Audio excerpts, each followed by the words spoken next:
Have you ever been in a conversation where, I don't know, no matter how hard you tried, you just couldn't quite connect? Oh, definitely. Like maybe you were trying to explain something really important and it just felt like you were speaking a different language. Mm-hmm. Or you tried to offer support maybe, and it just landed completely wrong. And everyone's left feeling, frustrated, misunderstood. Yeah, it's baffling, isn't it? And it happens to everyone, even folks who, communicate for a living. Right.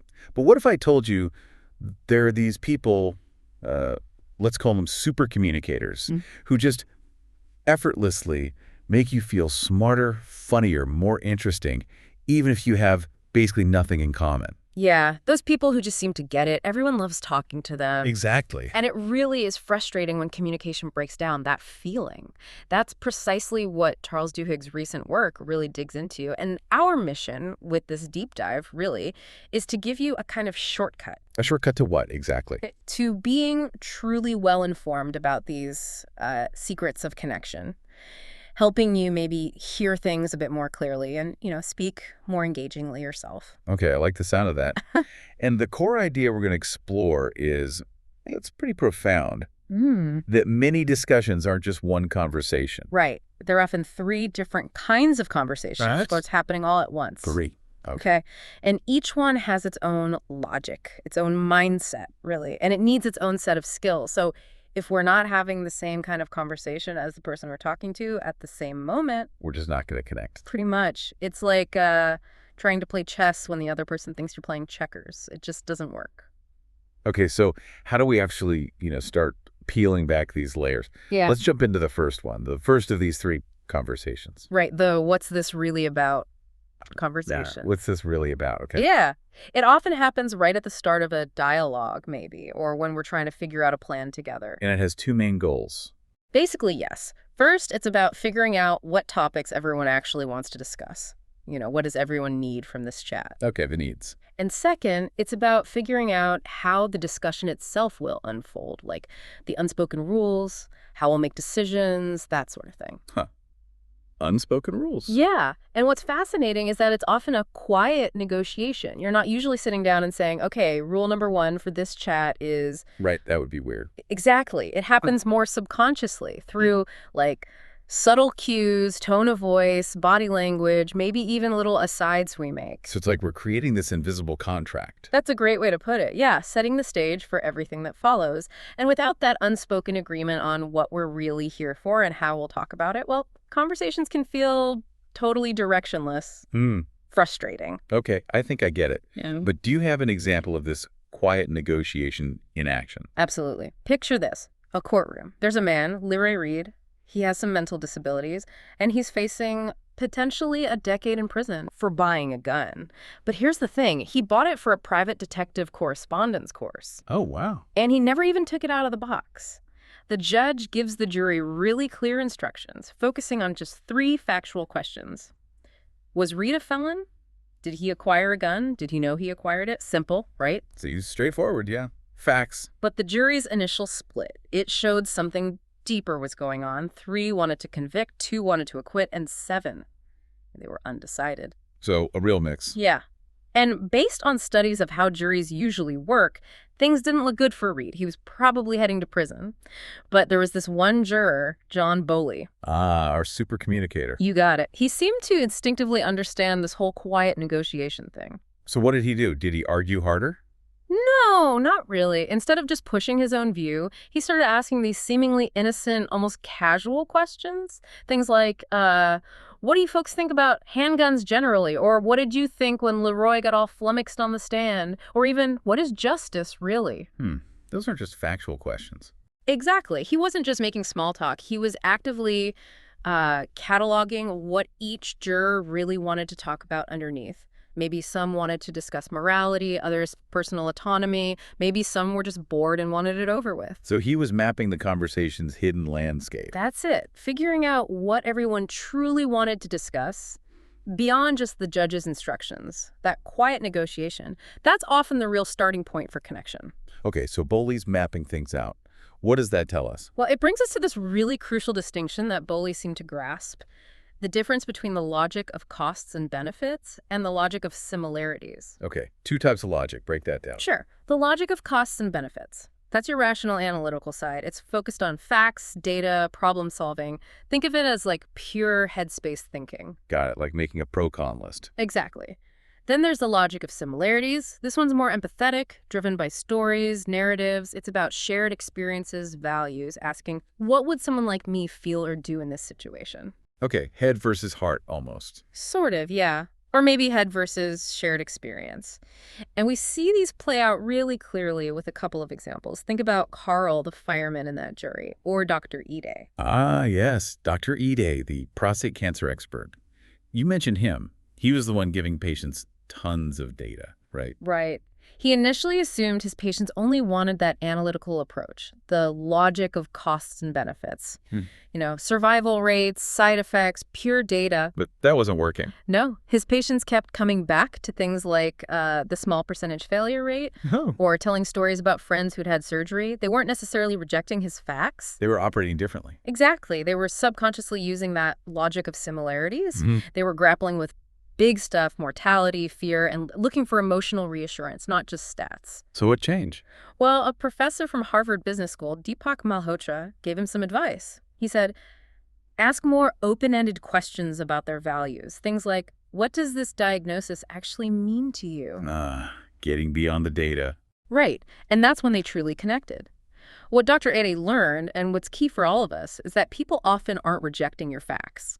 They might just be looking for a different kind of conversation. They want to talk values or feelings, not just the practical stuff. Precisely. And the real skill is figuring out which logic, which mindset they're operating from at that moment. Okay, so it's about understanding the type of conversation needed. And you mentioned negotiation. How does that fit in? Is Bowley negotiating with the jury? In a way, yes, but not in the sense of winning an argument.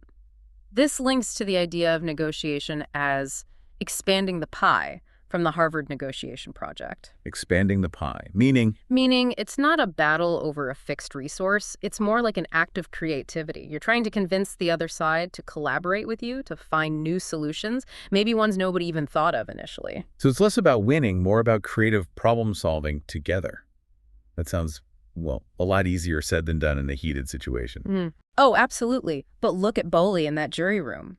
He demonstrated this perfectly. He didn't just hammer his points home, he started experimenting. How so? He introduced new themes, asked different kinds of questions. He started using narratives, little stories, like describing how Reed handled the gun, almost like it was this sacramental thing, or pointing out he didn't take it out of the box. Small details. Yeah, nothing earth-shattering. But they were enough to invite that empathetic thinking to nudge people towards the logic of similarities. And did it work? It did. He shifted the whole dynamic. The jury moved from only 3 guilty votes eventually to 9 acquittals. Wow, that's a huge shift. But you said 9. What about the others? Was there a holdout? There was. Carl, the fireman. Remember him? Yeah, the costs and benefits guy. Exactly. He stuck firmly to the cold and simplistic facts. For him, in his job, that kind of analytical thinking saves lives, so it's deeply ingrained. So Bowley's empathy approach didn't work on him. Not directly. So Bowley switched tactics again. He knew Carl deeply valued public safety, right? That was his core logic. Makes sense for a fireman. So Bowley reframed the argument within that logic. He basically said, okay, if we really care about stopping crime, about public safety, then the rational choice is actually to let Reed go. How did he figure that? He argued that acquitting Reed would free up police time and resources to focus on, quote, real criminals, thieves, rapists. It was a creative way to appeal to Carl's value of safety, but using a different analytical lens. Still practical, still cost-benefit, but flipped. And that worked. That finally got Carl to change his mind. It was a brilliant move, really, appealing to the same core logic, but with a creative twist. Okay, this is incredibly insightful. So what are the practical takeaways for us, for the listener? Great question. First, maybe before an important conversation, just take like 30 seconds, jot down maybe 2 topics you might want to discuss, 1 thing you hope to say, and 1 question you definitely want to ask. Just prepping helps. Yeah, even if you never use them, it just boosts your confidence, makes you feel a bit more grounded going in. Okay, I can do that. What else? Second, pay really close attention to the clues people are giving off. Are they telling a story? Cracking a joke? That might signal they're in that empathetic logic of similarities mindset. Or if they're talking plans, options, asking for data. That probably indicates more of a practical logic of costs and benefits mindset. Just notice the style. And third, Experiment a little. Tell a short anecdote or a joke yourself. Ask a slightly unexpected question. Introduce new angle. See if the other person plays along. and if they do.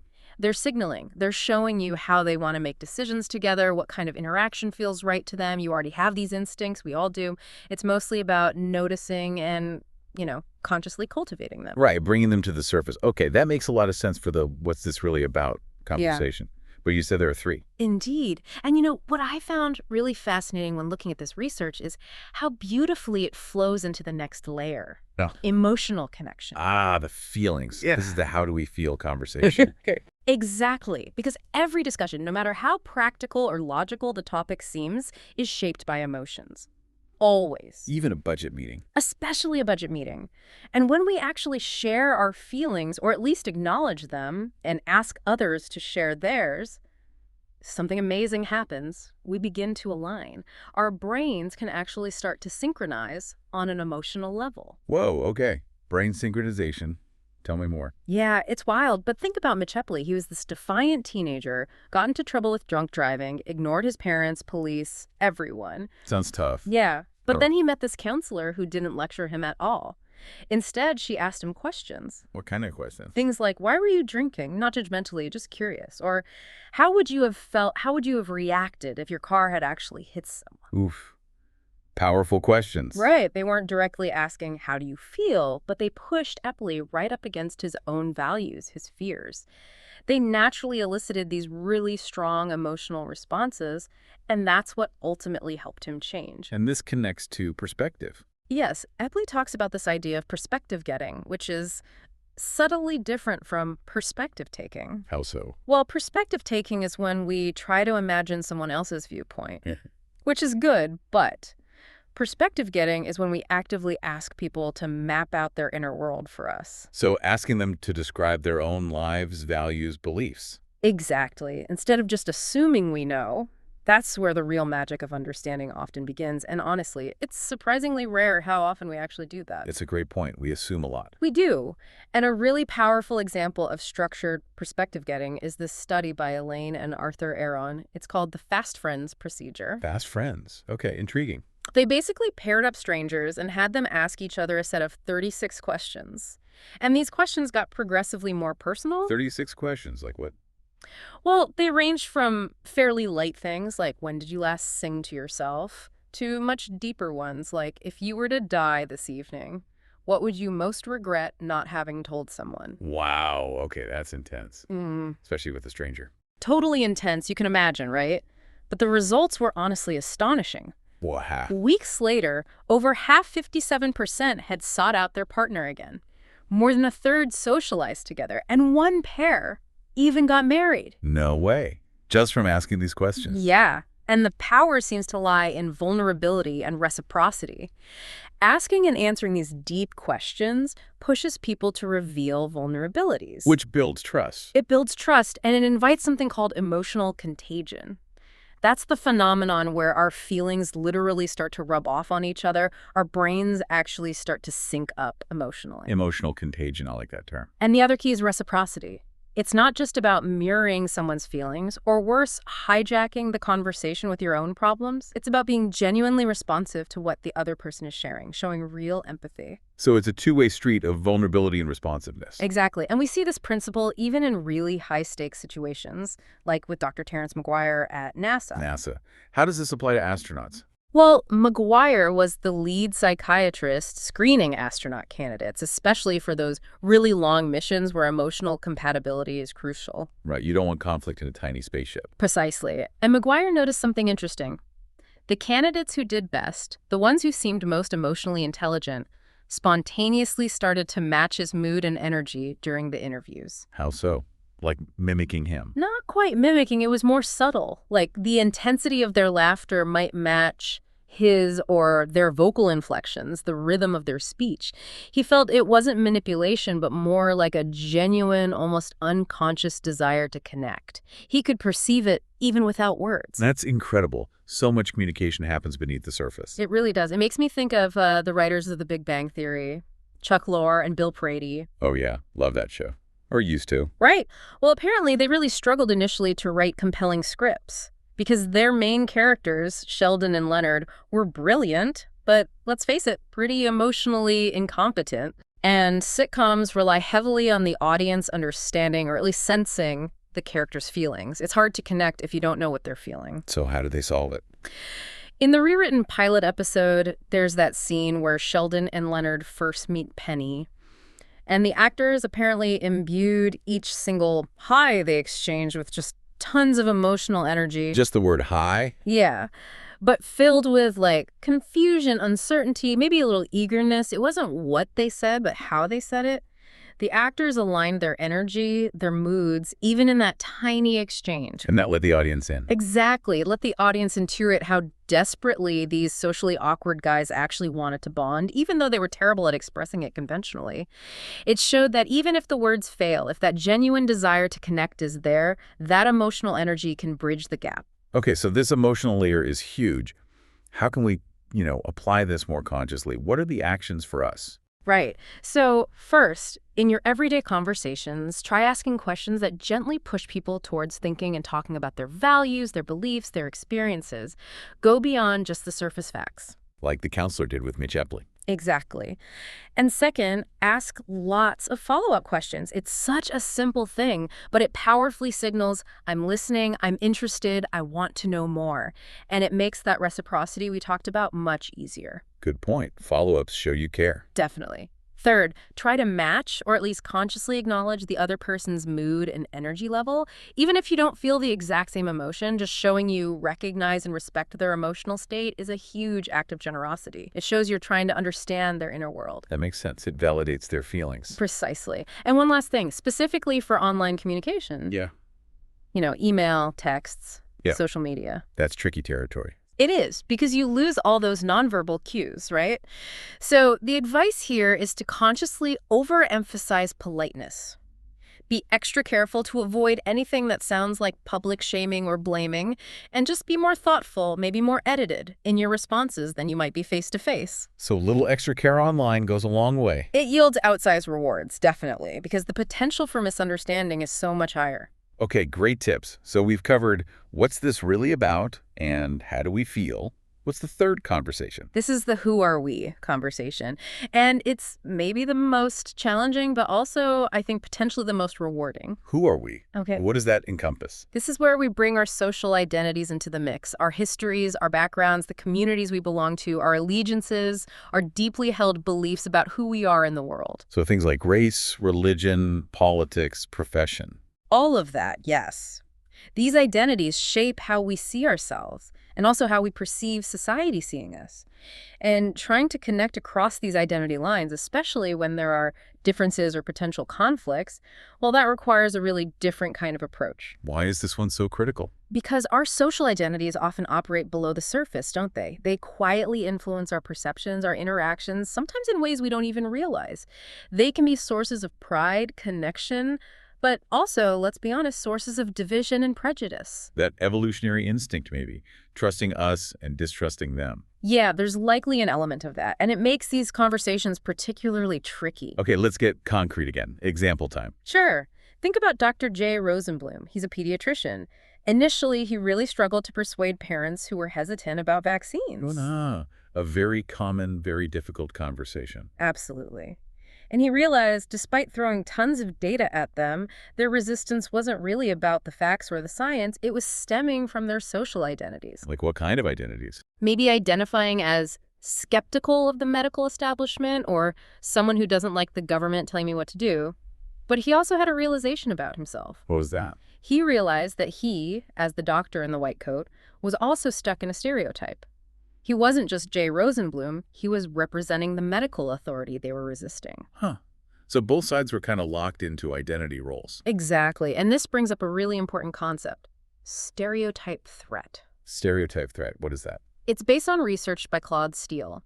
It's this idea that simply knowing a negative stereotype exists about a group you belong to can actually undermine your performance or hinder communication. You give an example. Sure. Classic examples are studies showing that reminding women about stereotypes regarding math ability can negatively affect their scores on a math test, or reminding Black students about academic stereotypes before a standardized test. The awareness of the stereotype creates pressure and impacts performance. Wow. So in Dr. Rosenblum's case. His patients might have felt stereotyped as anti-science or irrational, which could make them defensive. And he, playing the role of the doctor who knows best, might have inadvertently reinforced that dynamic. So how did he break out of that? What was his solution? It was actually quite brilliant in its simplicity. He started consciously trying to counteract these stereotypes by finding common identities with the parents. Wow. He'd mention things about his own family, maybe talk about living in the same neighborhood. He also made an effort to remind himself of his own multiple identities, that he wasn't just the doctor, he was also a parent, a neighbor, someone who also felt pushed around by experts sometimes. So humanizing himself and looking for common ground beyond the immediate conflict. Exactly, and that helped him feel more connected, less annoyed when he faced resistance. He could empathize more. And the big takeaway here, from broader research too, is the power of highlighting multiple identities. Multiple identity. Yeah. Studies show that if you remind people of their various roles and affiliations, like maybe asking women to list their hobbies, clubs, family roles before taking that math test, it can actually neutralize the stereotype threat. It makes people feel more fully seen, less like a single label. That's fascinating, reminding people they're more than just one thing. It's incredibly powerful, especially when you're dealing with deep conflict. Take this experiment in D.C.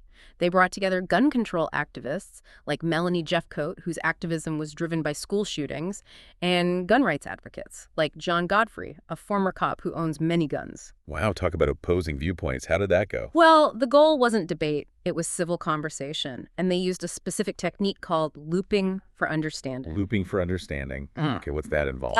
It's pretty structured. One person shares something, maybe a challenge or a perspective.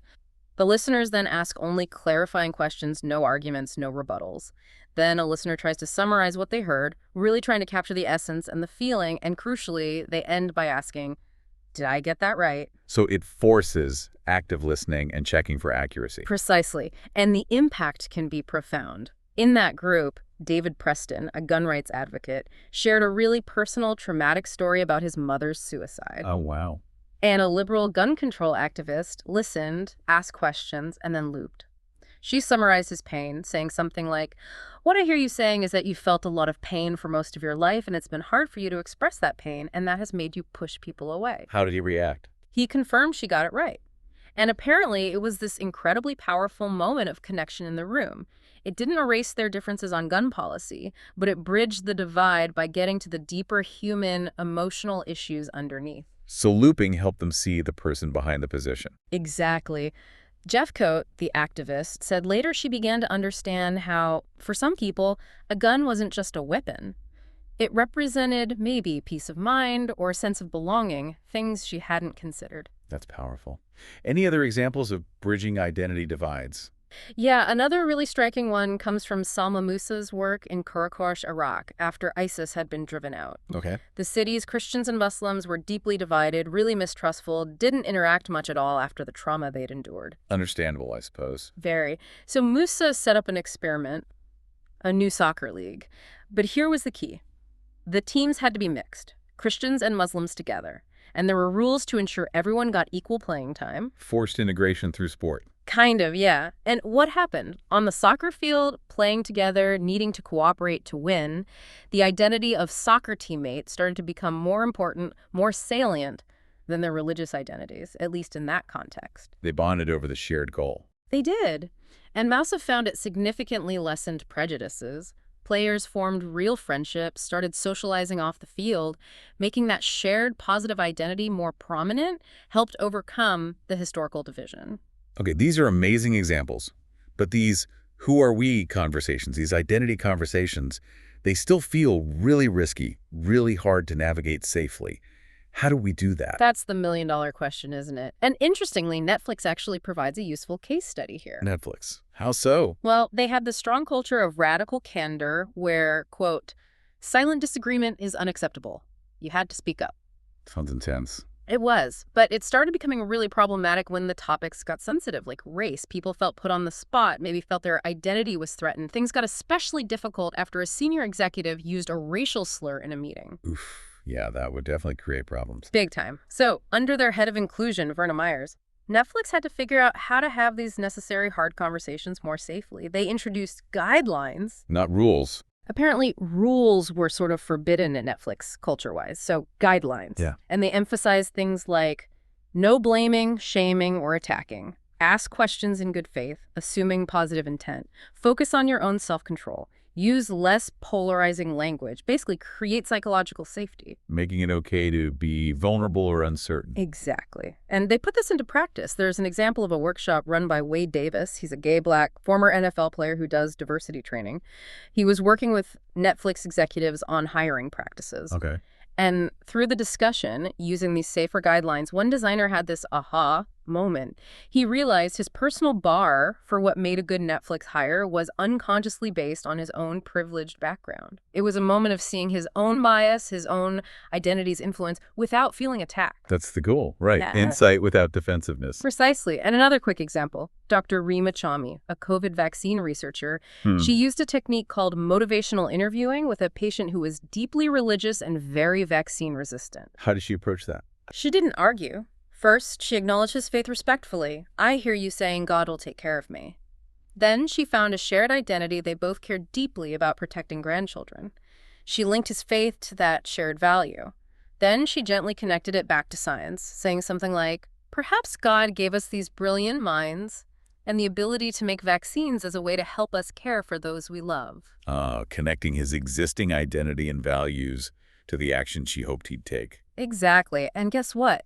The patient decided to get the vaccine. It shows the power of meeting people where they are within their identity framework. Okay, so wrapping this section up, what are the core actions for navigating these tricky who are we conversations? All right, key takeaways. First, before you even start a potentially hard conversation, plan for the bumps. Think about obstacles, anticipate discomfort. Maybe decide who should speak first. Often it helps that the person with less perceived power goes first. Consider what emotions might pop up, yours and theirs. So prepare for the process, not just the content. Yes.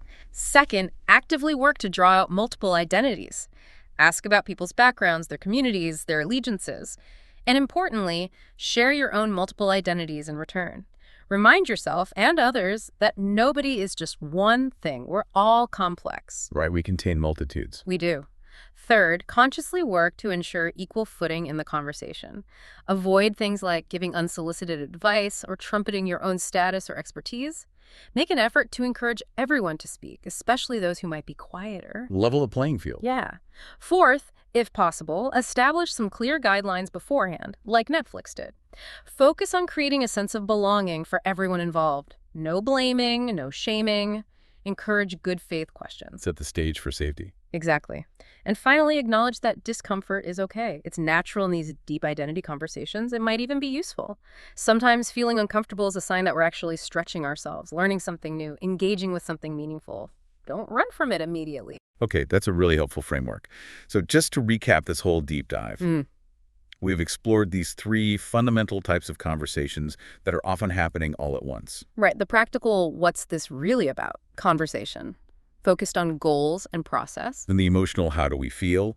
Conversation, all about connection, vulnerability, and syncing up. And finally, the social, who are we conversation, navigating our complex identities and differences. And the big insight is that becoming a super communicator isn't about having some magical, mysterious talent. Not at all. It's really a learnable set of skills. It comes from understanding these different dynamics, figuring out which kind of conversation you're actually in or which one you need to be in at any given moment. And the good news is you probably already have these instincts. We all do, to some extent. Absolutely. It's more about cultivating them, paying closer attention to the signals, and just being more intentional on how we approach our interactions. So why does all this matter so much? What's the big picture? Well, think about this. The Harvard study of adult development is one of the longest-running studies on happiness. Followed people for decades and decades. Yeah, I've heard of that one. They found that the single most important variable determining people's health and happiness over their entire lifetime wasn't wealth, wasn't fame, wasn't career success. What was it then? It was simply how satisfied they were in their relationships. Wow. Relationship. Yeah. The researchers concluded, and this is powerful, that the most important influence by far on a flourishing life is love. And they didn't just mean romantic love. They meant the deep connections we form with friends, with family, with our communities. So connection is everything. It really seems to be fundamental to our well-being. And hopefully this deep dive has given you some tools, some ways of thinking about how to build and strengthen those connections in your own life. The tools are there. Now, the provocative thought for you, the listener, is, given everything we've discussed, what kind of connections will you choose to prioritize and cultivate?